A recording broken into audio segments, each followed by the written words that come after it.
I witnessed over 170 sightings. We just finished up, loaded our chainsaws and stuff in the back of the truck when we spotted a strange light coming through the trees. Just light coming through the trees. And then there was these white, orange type of balls. They tend to float in the air. A large glowing object, a UFO. These balls are typically orange in color or white in color and are seen hovering, moving slowly. 95% plus of the UFO databases, no matter where you go, are these odd balls of light. The majority of UFO sightings are of rapidly moving balls of light seen at night. I saw these creatures standing over me and I just flipped out.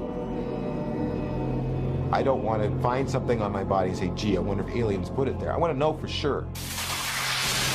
In the last 15 years, there have been thousands of accounts of alien encounters, abductions, and disappearances.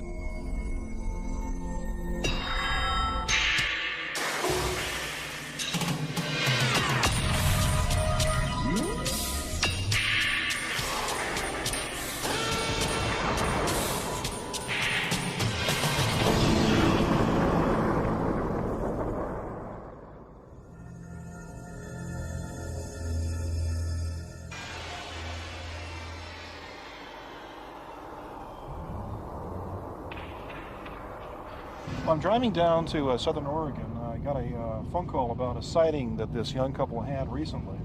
It appears that it is a light, an unusual light, behaving erratically in the night sky.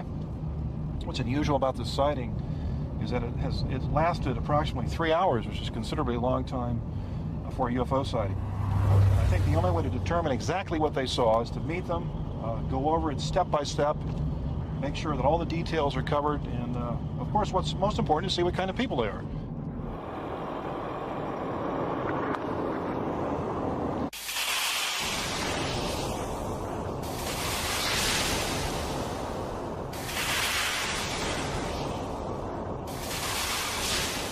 Lance, can you show me how you looked at the object through the scope on your rifle? Sure. I came out and I saw it. I kind of got it with my eye, and then I put my scope up and I looked straight in front of me like that, and I could see it, and then instantly when I got it in the scope, it bolted on me, and I had to kind of glimpse out and then bring it back, and I caught it again up a little bit higher to the right. And I was like, come on, let me see, let me see, let me see. And he's like, holy crud, it's a jellyfish. That's exactly what it resembled, was a jellyfish. I thought, whoa. You mentioned to me that it was putting off what appeared to be beams of light or electrical energy. Can you tell me more about that? It looked to me like lightning, you know, on a cloudy night when you see lightning rolling through the sky. It was constantly throwing these beams off, like your hand. And almost if it was sensing for something. Yeah, it seemed like it was like taking pictures in a very technological fashion, more advanced than we know. When I first got it in the scope, I saw it and it arced. It went at an angle probably like that, and it instantly moved straight up at a right. It was so erratic that I've never seen anything move that quick. Never in my life ever seen anything move that quick. I mean, just that fast and it was gone. In nearby Washington State, an aura of mysticism and menace hangs over the Yakima region. This is the home of Bigfoot and other apparitions. At Yakima, all varieties of the UFO experience have been recorded. Balls of light, what might appear to be spacecraft, unusual sounds, creatures, entities, beings, if you will, even what we might consider to be abductions. The most common unidentified flying object seen at Yakima is the ball of light or the sphere of light. These balls are typically orange in color or white in color and are seen hovering, moving slowly. They appear to be inquisitive. They, in some cases, have followed motorists in their cars. UFO sightings have been going on in Yakima at least 30 years by the written record, but there are a lot of strong indications that these objects have been seen over 50 years or more. There is such a good record of sightings on the Yakima Reservation because fire lookouts have to log every unusual light in case it is a fire. They don't just see fire and smoke. They see balls of light in the air.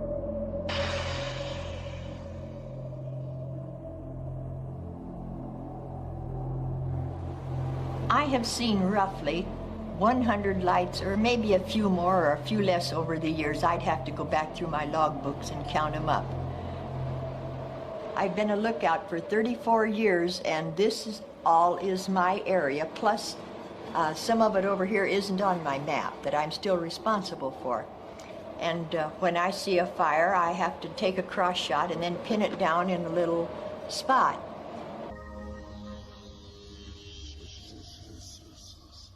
Stella Washines has seen strange lights on many occasions. I was home with my daughter. My husband had went off to, I think, a basketball game, took our two sons with him, and it started to get toward dusk. The sun was going down, and so I told my daughter to shut the drapes in the living room. And she was just partially closed the drapes, and she was standing there staring out the window. And I said, "Close the drapes." And she was standing there, and I said, "What are you doing?" And she says, "I'm looking at all these airplanes out here." The dog was banging into the door, and he just like bowled past me, and he just went and wedged himself into the table and stayed there. And I was really afraid, and he was more afraid of being outside than he was of me, chasing him out of the house, and he never came in the house. It was different kinds. There was ones that were kind of triangular shaped, and then there was these white orange type balls. But finally, they were really too close for comfort.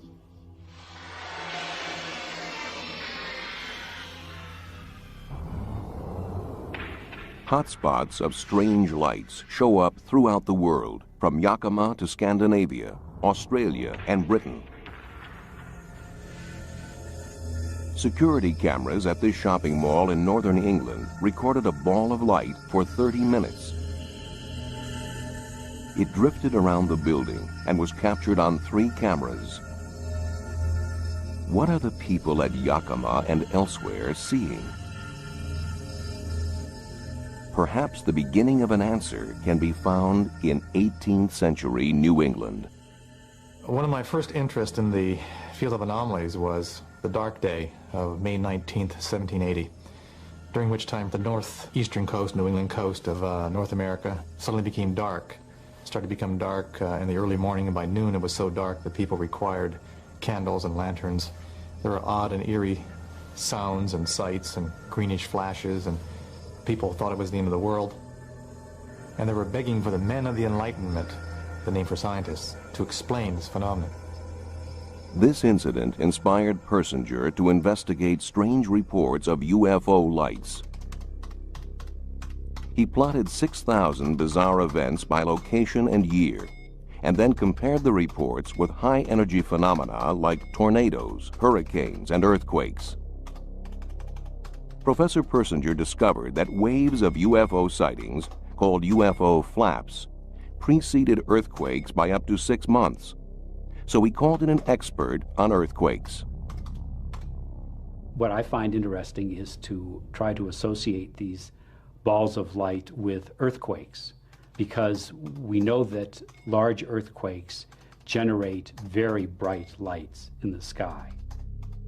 In 1966, during an earthquake in Japan, this glow lit up the night sky. Persinger and Durr set out to discover if earthquakes were generating their balls of light. They found a strange cluster of UFO sightings in Colorado. Beginning in 1963, millions of gallons of toxic waste from a munitions factory were pumped down a 2-mile deep well. Unfortunately, the fluids lubricated a fault system, and over 5 years, 1,500 earthquakes were recorded. You have a fault zone where the rocks are pressed hard together, but if you put some lubrication on that surface, then they're going to slip. Well, we're putting a lot of pressure into the ground, and the ground is cracking and it's bending, and every time you have some sort of strain, you have an elastic wave that's radiated out from it. You can think of a rubber band that's stretched, and you can come along with a pair of scissors and cut it, and there's all this energy released as the pieces fly apart. A slow ripple of minor tremors moved away from the injection point. It traveled at speeds of between 30 and 80 miles per month. And just before the quakes reached a district, a rash of UFO lights were reported. So it would be fluid injection, strain, UFO reports, earthquakes, in that repetitive cycle. Could UFO lights and earthquakes be linked? It's possible, for light can be created by rocks. Triboluminescence means light produced by friction, the rubbing together of two surfaces. Many minerals produce this phenomenon, but one of the best known is quartz. And so I have some quartz here with which I will demonstrate this.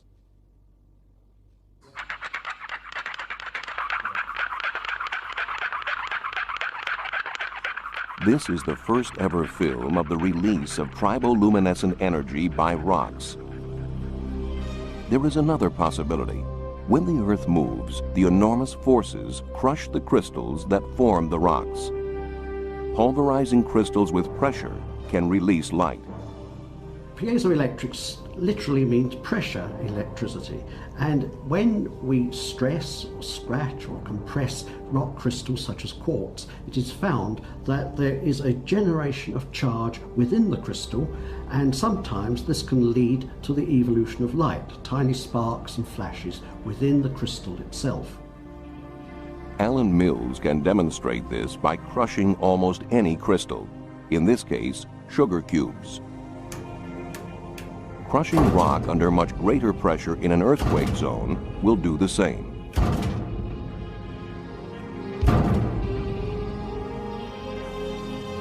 In complete darkness, cameras catch the flash of light released from the sugar cube. But there is a problem. No one knows how this energy could travel from deep in the earth to become a floating ball of light. What's more, there are those who feel Persinger and Durr's theory about balls of light preceding earthquakes is faulty.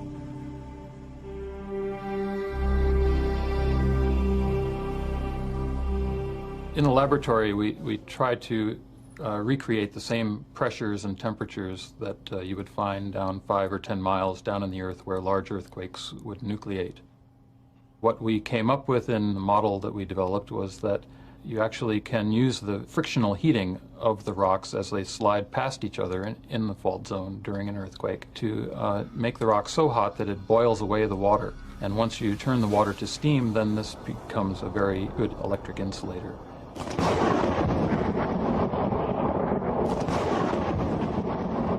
Dr. Lochner says that this steam stores electric charges, like a lightning storm underground. The fault zone itself provides a conduit for the electric charge then to come right up to the Earth's surface. The mechanism that we've developed really requires the earthquake itself. It's not going to give you earthquake lights before the earthquake.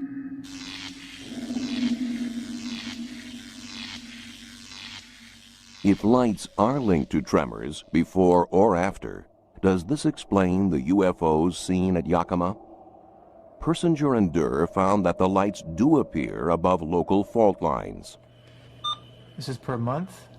The faces, there we go. These are UFO reports along one direction, a series coming in the other direction, and then a quake should be predictable right in the center. There it is, the asterisk. We found that these balls of light would suddenly become more intense and more frequent during the same months when there was an increase in earthquake activity in the vicinity of the reservation. We also found something else out, that whatever triggers these processes are pretty subtle. We found that if the strain was present and about ready to produce an earthquake, balls of light, called UFO reports, were common. But if there was a sudden geomagnetic impact, a massive increase from geomagnetic activity, then the phenomenon was more intense. An increase in our geomagnetic activity can be caused by the solar wind. a stream of charged particles that blows off the sun. When that wind hits us, the Earth's magnetic field is distorted. Professor Persinger suspects that when the wind blows, we also get balls of light and reports of UFO sightings. However, Persinger and Durr's research into earthquakes does not explain all close encounters with UFOs. The tectonic strain theory of UFOs has been designed to try to answer the question, why so many of these glowing balls of light seen at Yakima?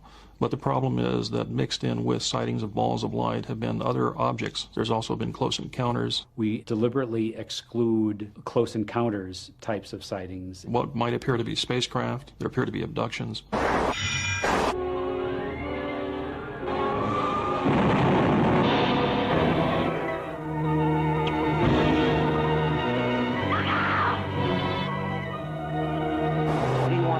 What do you want with me? What do you want with me?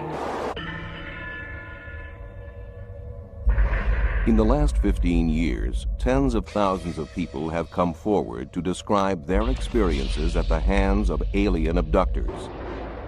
They recount tales that range from the tranquil to the terrifying. Messages of goodwill, horrific medical examinations, and the removal of fetuses and hybrid babies.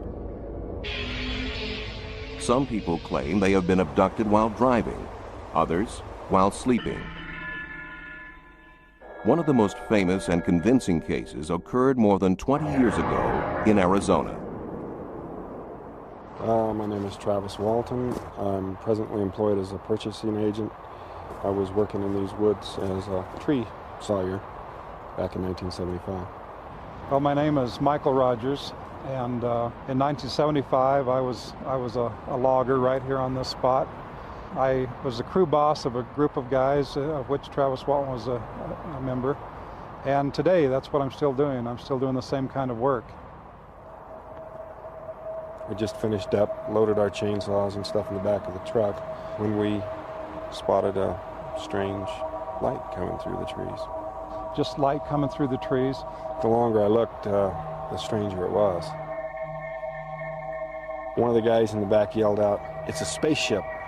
Travis jumped out of the truck to go get a closer look at it. As I hurried towards it, I noticed that it wasn't moving away. It was a large glowing object, a disc-shaped object, a UFO. A disc, a metallic disc hovering there less than 100 feet away. The color of the object itself was sort of a golden color, like the color of metal out of a blast furnace, you know, the color of steel. You know, this was not some little hazy ball of glowing gas off in the distance. This was, I mean, it was a clearly defined mechanical object. It just struck me as being quite perfect and quite beautiful. It kind of had a sort of a rumbling sort of effect. It kind of like shook you inside, had a power to it. But it was kind of like almost below the threshold of hearing. One point there where the thing started moving and started making more noise, and it started wobbling and it kind of raised up. And the guys in the truck were yelling at me, "Stop, what are you doing?" You know, and get away from there and all this stuff. And this thing by this time was making a lot of strange sounds. And so I was having second thoughts about what I was doing. He crouched down behind a log. I just dove for cover.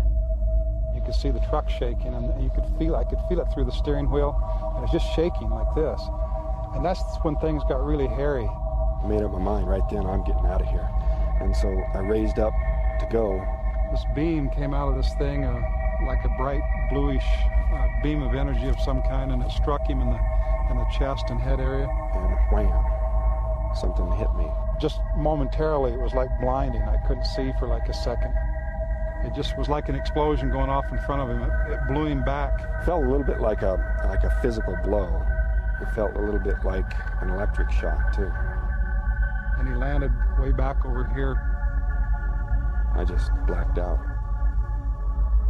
And that's when I hit the gas. We realized that we had left Travis here. He was probably hurt. From every appearance, he was hurt. If he wasn't dead, he was certainly hurt. We all got out of the truck at one point and kept discussing about it, kept looking back over here, and and talking. And after, I don't know, 10 or 15 minutes of this conversation, we finally decided we better go back.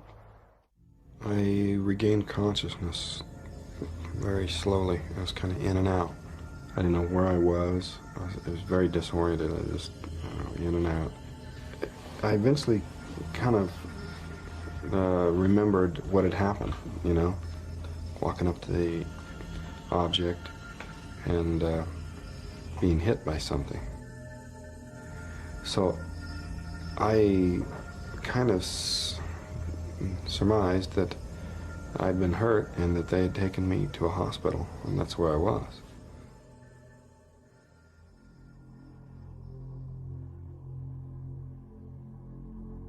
Took a flashlight and shined it in the road down here and up in the clearing. We didn't see right off the bat. Travis isn't laying there where he'd fallen. He wasn't there. There was an object lying across my chest. The light above me was sort of a rectangular fixture. I was lying on a hard surface. It seemed very hot and humid. But, you know, the main sensation was just this pain, this overpowering pain. They conducted a 4-day search the next day and for the next 3 days after that. A very extensive search all over this entire area, which expanded out and out and out, and large area. A lot of men on horseback, dogs, a lot of men on foot, vehicles, helicopters, airplanes, you know. Couldn't find any trace of him. Never a trace of Travis. Never a trace of Travis. Never a trace of Travis. When I finally got where I could focus my eyes, so I could hear the sounds of movement around me. I knew there was someone there, but I just, at first, assumed it was doctors, you know, people working on treating me. But when I finally got where my vision cleared, I saw these creatures standing over me, and I just flipped out. It was, you know, I instantly knew that I wasn't in a hospital, and I just flipped out. They came towards me. I started screaming at them, and I grabbed an object and swung it at them, screaming. They stopped all simultaneously, sort of extended their hands, and then all at once they all three turned and left the room.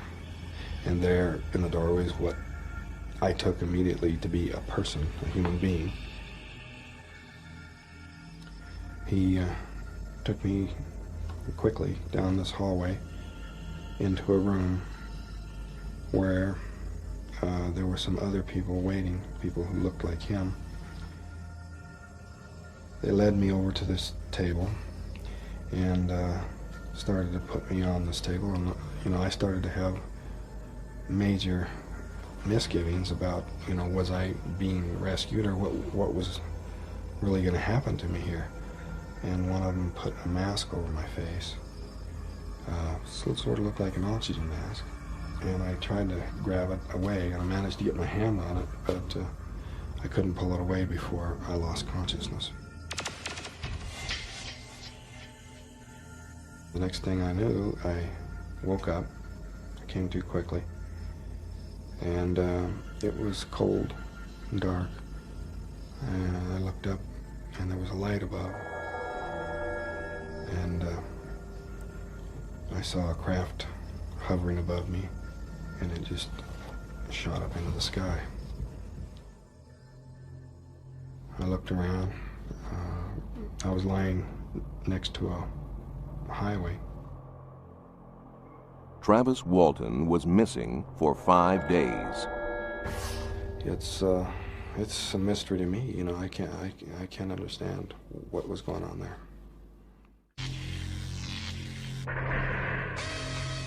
What makes abductions hard to dismiss is the close similarity of the experiences described. Even from the very earliest UFO reports, people noticed that there were considerable similarities in the stories. What I found from this comparative study was that there were a great deal of similarity in the stories. Most start out with a capture, go to examination, and on very rare occasions, a kind of spiritual experience. There's also a great deal of similarity in the content, the description of the beings, the descriptions of the ship itself, the feelings and sensations and strange effects that people report. These are all extremely similar from one story to another. The sequence of events staying so regular is quite peculiar, given the fact that these are lengthy stories, they're quite bizarre. They would be excellent opportunities for people to simply rearrange some of the episodes, or some of the events within an episode, but that very seldom ever happens. Abductees report that their alien kidnappers come from various star systems and distant suns. They include the Pleiades, Betelgeuse, Barnard's Star, and Zeta Reticuli. They are all light years from Earth, and no signs of life have been found emanating from them. I have, in my opinion, definitely had contact with something non-human, independent, very smart, and it appears has a great concern for my soul personally. But when you get abducted, as it's called, and put on a table and reduced to nothing more than a piece of flesh, and you have needles put in you and you're scared to death, it really gets your attention. What I'm doing here is I'm illustrating various scenes that are going to be in a film that I'm producing about the so-called abduction phenomenon, or as I like to call it, the visitor phenomenon. It has a less threatening sort of connotation to it. So I've been doing sort of accurate portrayals of the way the beings are actually seen, and these beings you see here are actually based on information that I obtained from working with a hypnotherapist about 4 years ago.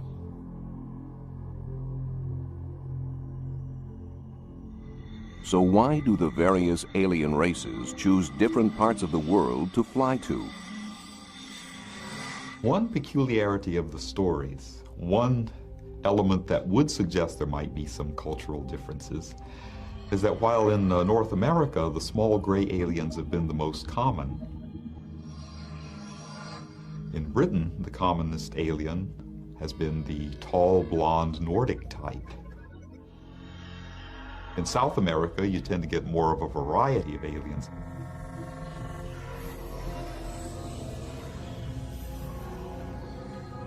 But could these images be generated solely by the mind? The brain is an electromagnetic organ where there are billions of electrical pulses every second. If something interferes with those signals, all kinds of strange things can occur. Michael Persinger suspects there may be a link between reports of abductions and his theories on the UFO balls of light phenomenon.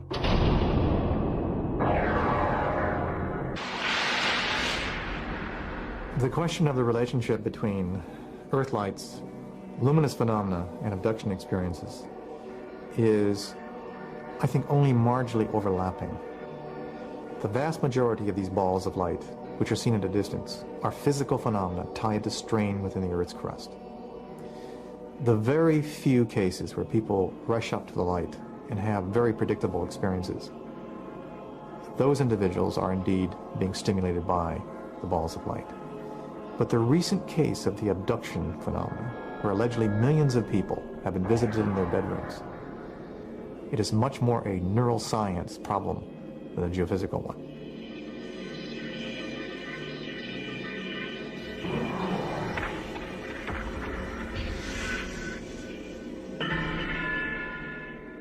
Persinger has built a chamber to test his theory. It is completely soundproofed. The subject sits in darkness, blindfolded. A weak magnetic field is generated in a special helmet. A computer controls the field.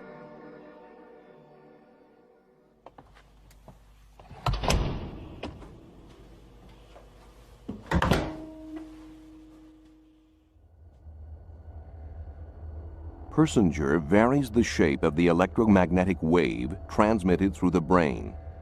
It generates different types of mystical experiences. The kinds of things that people report in the chamber when their experiences are amplified by applying these complex, weak magnetic fields would be feelings of moving through a tube, feelings of floating through a cave, feelings of being detached, feeling another mind speaking through theirs, the sensations of spinning and of having body vibrations as if something is moving through the body, the experiences of sudden memories, intense memories from childhood. Now, they may not be memories from childhood, but that's how they are labeled. Sometimes we have had cases where a person feels that they may be dying and they can see the white light. And we can produce that with a certain kind of magnetic field pattern. These experiences are probably very common. Probably of the 6 billion brains that exist on this planet, the majority of us have had something like that. But we have culture that tells us how to explain it. So if you're in a laboratory with people you trust, then the experience of a sense of presence, even if it's aversive and frightening, will be looked at in that context. As one subject said, I know there was no one in the chamber with me because I saw the door closed or I felt the door closed, but yet I knew there was someone in the room with me. Another subject felt this presence, they felt something tugging on their leg, but they knew that couldn't be. So they labeled it as an experience that they attributed to the field because they knew they were in an experiment. But if you took the same experience when you're by yourself late at night in your bedroom, and the cultural label is, it's an alien abduction, how would you interpret it? Professor Persinger can create apparitions using weak magnetic fields. But how can they be generated outside the laboratory? We are all bathed in strong electromagnetic radiation. It comes from sources all around us. Paranormal investigator Albert Boutin has linked alien abduction experiences to electrical fields. He researches the stray electromagnetic radiation created by high-tension power lines, radio waves, and other sources of energy. Abductees may be particularly sensitive. Boutin has investigated 50 cases. The abductees share one factor in common. I've found that these abductees have something called a major electrical event where they've been struck by lightning, or been near lightning, or have had major electrocution, and this has changed their bodies permanently. I have had an electric shock.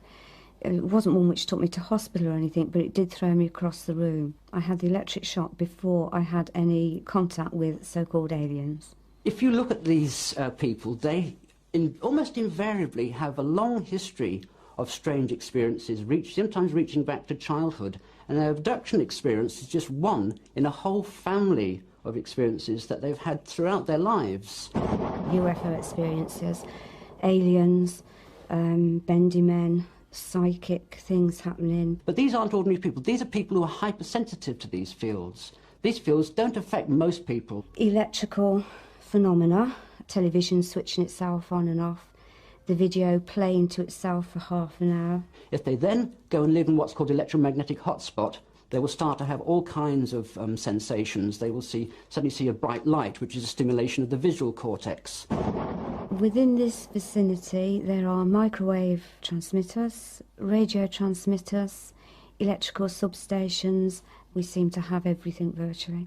They will have hallucinations, which is stimulation of the temporal lobe. All different kinds of parts of the brain are sometimes kicked into action. There's other experiences like allergies, there's tingling sensations under the skin. So you've got to look a lot deeper. You can't just look at the aliens. They're dreamlike very often, these experiences, and researchers who are very keen on impressing the extraterrestrial aspect on this will filter out all of these absurdities. Trolls piloting spaceships, garden gnomes leading witnesses into enclosed areas, a dog lying in a carpeted flying saucer. These things occur over and over again, and it's quite obvious to me that the source of this imagery comes from the human unconscious rather than from Zeta Reticuli. I genuinely believed that the experience had happened. It took me about 2 years to come round to actually being logical about it and looking at it in a logical way. This is an environmental health issue, and in fact alien abduction experiences are just a very small part of a much, much broader issue, which is electromagnetic pollution.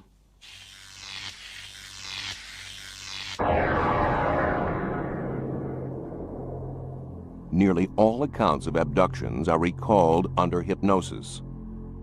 But how reliable is hypnosis?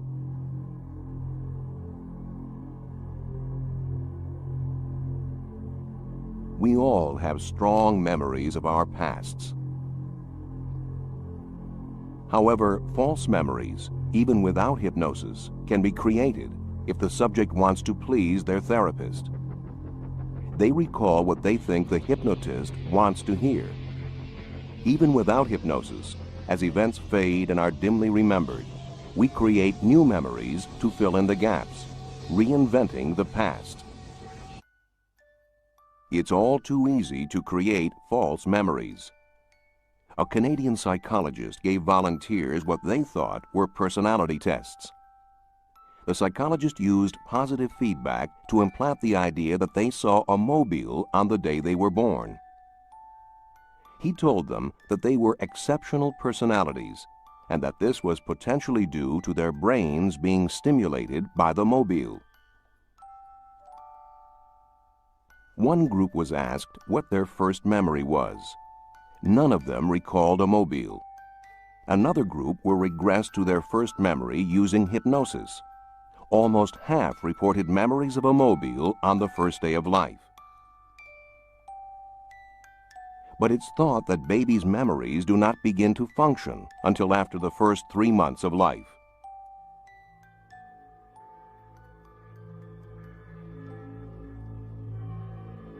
The vast majority of abductions are recalled under hypnosis by people who were alone at the time. Yet there are cases of multiple abductions. And cases like police officer Alan Godfrey's, where additional eyewitnesses corroborated the story. As I got near to this object, it became apparent to me that what I was looking at wasn't something that I would normally find in the early hours of the morning in Todmorden, you know. 3 other police officers reported seeing a UFO in the sky that night. It was a nuts and bolts thing. It wasn't an hallucination, it was real. This object was 20 foot wide. It's 14 feet high. It's diamond shaped. The bottom half of it was rotating, the top half was stationary. It had a bank of dark windows, or could have been panelling. Under hypnosis, he described his abduction by aliens. Now in this room, there is a very tall humanoid, for want of a better word. He's about 6 foot to 6'6", very tall, thin, with a beard. He had a skull cap on and he had this white gown on. What happens then is, I'm asked to get on this bed. And these horrible little things come.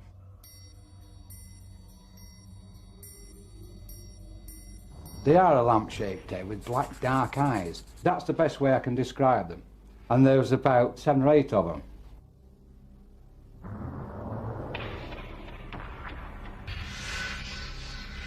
But is this close encounter a false memory created by hypnosis? The actual account which Alan gives under hypnosis is very, very compelling, because when you fit together the jigsaw of what he remembers consciously and can tell us consciously with what he can only remember under hypnosis, it ties together. For instance, at the beginning of Alan's connection with the UFO, consciously he tells us that he thought it was a bus. He realized on second looking again that it wasn't a bus, and he decided to drive on and have a look at it.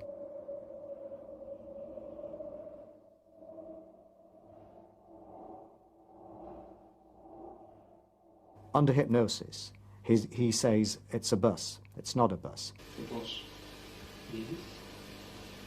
It's not a bus. And you can see an expression on his face of incredulity. He does not believe what he's looking at. Looks like a flying saucer. A lot of people think that Alan Godfrey has been led by the hypnotist or influenced by the hypnotist or myself. This is not true. All the doctors I have used, none of them in fact believe in UFOs. They're intrigued as to the witness's experience. They don't have an explanation for it, but they basically do not believe in UFOs. These doctors, if you would, stand between me and the witness. Jesus.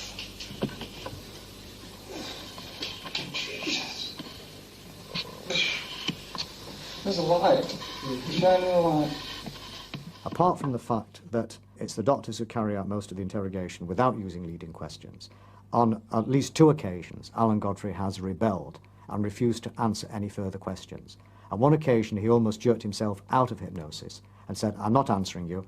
I haven't to answer that." I haven't to answer that. Why haven't you to answer that? Because when I think about it, it hurts.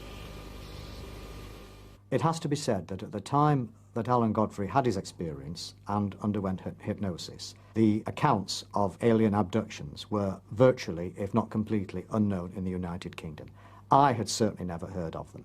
I don't know of anybody who had. Hypnosis seems to be the only tool, at least it's the only tool that I am aware of, to probe missing and confused memories. It's not a foolproof method, but if it hadn't been used, the abduction side of all the experiences of amnesiacs all over the world would never have come to light. These are robots. Mm-hmm.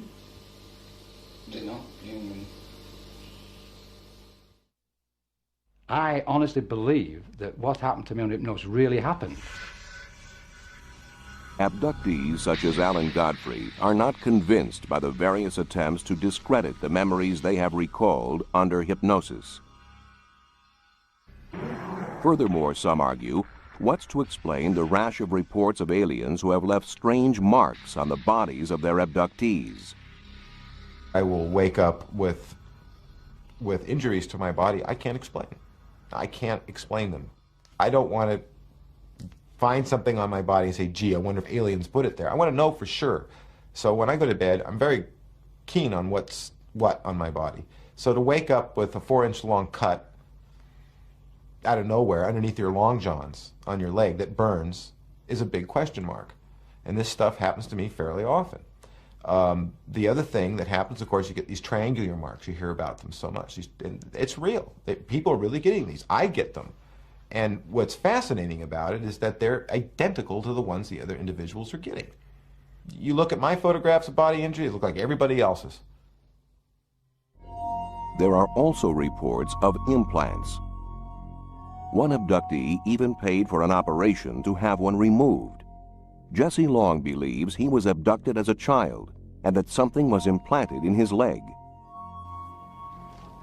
They don't seem concerned with me while I'm on the table screaming and yelling and wanting to get away, because these experiences are not pleasant at all. They're some of the most frightening things you could ever experience. There it is. There's your Wow. triangular shard. Or if you like, I'd lay it on the skin like that next to it. Let me blot off the blood. This is a photograph taken of me sitting on the porch. You can actually see the scoop mark in my leg where the object was put in. The object always hurt for those 34 years. I mean, I had to wear my socks below them.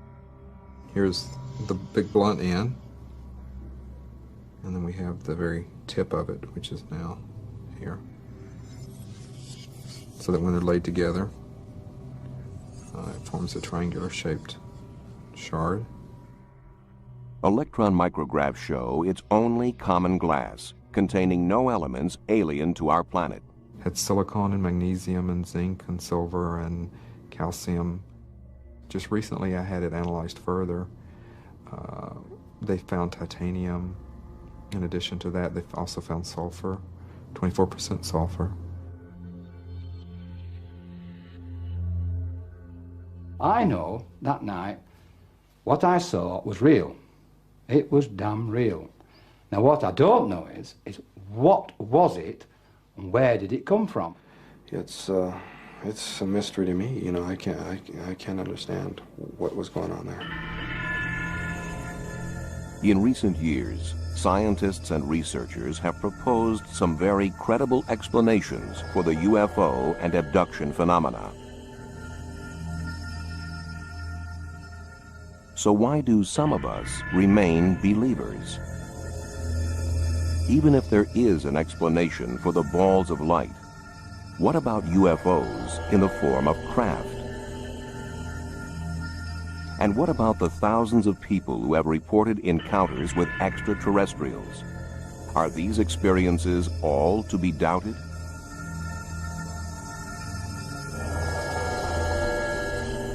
Perhaps there is a part of us that really wants to believe that we are not alone, that there is life beyond us, reaching out